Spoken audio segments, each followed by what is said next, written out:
Hi, is this Lori? Yep, this is Lori. Oh, how you doing? Good. Is this Mark? Mm-hmm. Great. Well, have you read through the assignment? Yes I have. Alrighty, you got it in front of you by chance? I do. Alright. Well, first of all, as you recall, we're going to go through the defensive climates. And do you have those notes in front of you, what I'm referring to? I want to make sure you know the Gibbs, not the other defensive behaviors. Do you have that in front of you? Can you tell me which ones they are? Yes, I believe defensive evaluation, certainty, strategy, control. Yep. Neutrality, superiority. Mm-hmm. Supportive description. Provisionalism, spontaneity. And problem orientation. Okay. And empathy and equality. Right, right. And so what we're going to do is I'm going to tell you a scenario just like you did last time, okay? And this time I'm going to have you pick out just 2 behaviors that are defensive. So I'm not going to repeat the story. When you hear me doing defensive statements or behaviors, then just go ahead and write those down for notes so you can refer back to them. And one of the things to be aware of is that something like certainty and control sound very much the same. So it'll be up to your description that will tell me if you're correct or not. So if someone's being certain, most likely they're being controlling. And if you're being controlling, you're probably using strategy as well.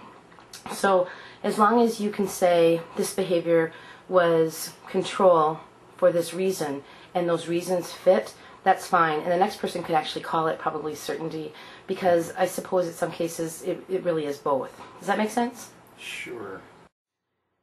Okay, so I'm going to give you a scenario, and all you need to do is identify 2 defensive behaviors, and believe me, there'll be a lot of defensive behaviors, okay? Okay. Alrighty. Lori comes home, and this is what she says to her kids. Hey guys, I'm home. Hey, where are you guys? Huh. Obviously, you've had a few friends over. Look at this mess. This is disgusting. I cannot believe it. I can't believe that you guys are sitting here enjoying yourselves when I'm out working. I can't believe that you would let me do all of this work and you just sit around here. I helped you guys out yesterday. I helped you to drive you. I helped to bring you to Walmart to get what you needed to for your back to school supplies. I helped you guys out with your pre-homework. You would think at least you could clean the house. Can you please get this done?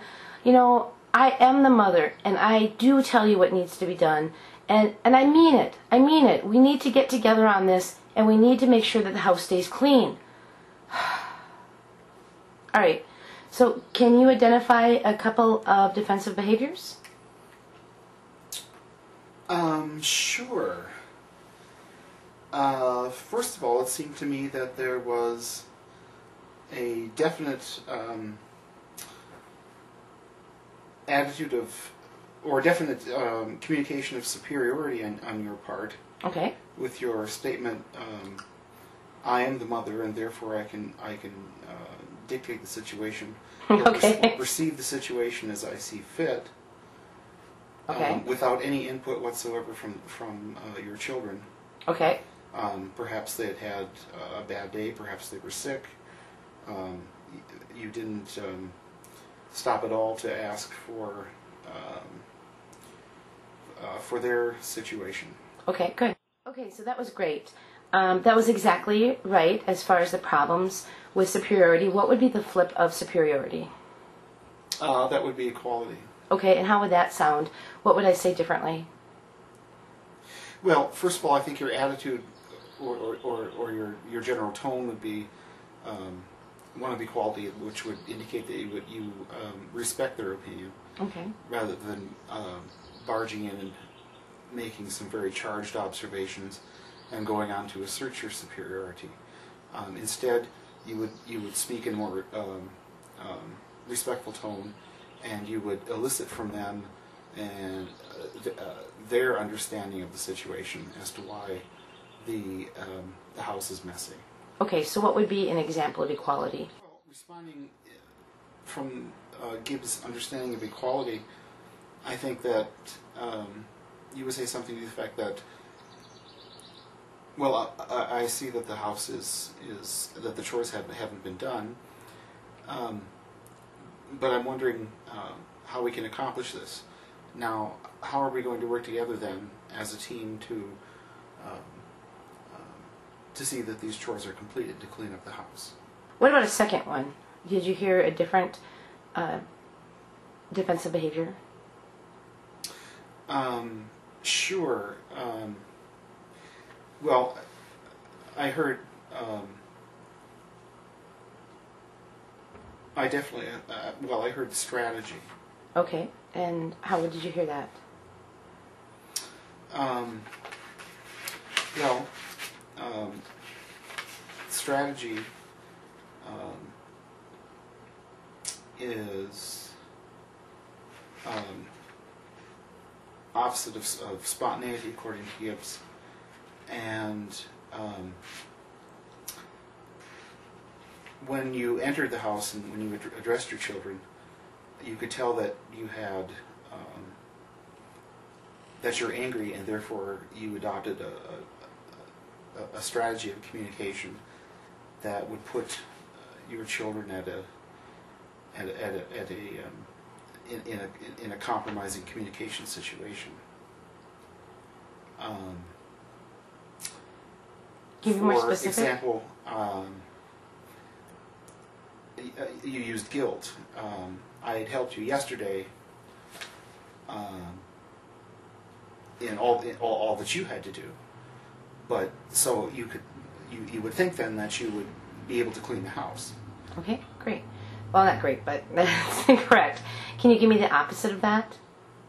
What would be the opposite if I was not strategic? What would the opposite behavior be?